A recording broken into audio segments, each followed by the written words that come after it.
Hi and welcome back. In this tutorial I'm going to teach you how to crack a WPA password with Reaver.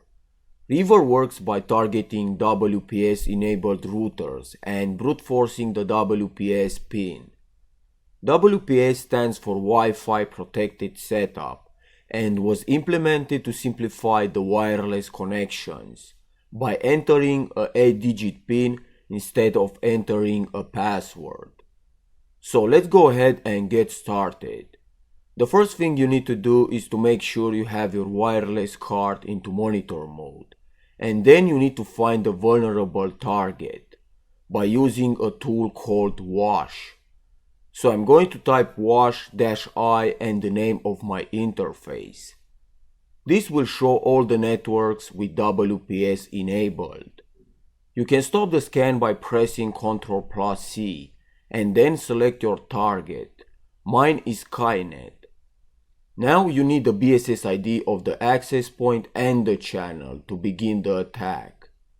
So in your terminal go ahead and type Reaver-i and the name of your interface and -b for the BSS ID of the access point. You also need to specify the channel using -c and the channel number. Mine is 6. And -vv, this is very verbose, which will give you more information on the screen. And then -f for fixed, in other words it's going to disable channel hopping. Now it's going to go pin by pin until it gets the one that works. This process can take hours, so I'm going to skip ahead in the video to where the attack is complete, so you can see what the end result looks like. So here you can see that Reaver has finished the attack and it was able to successfully brute force my router WPS pin. And below is my password.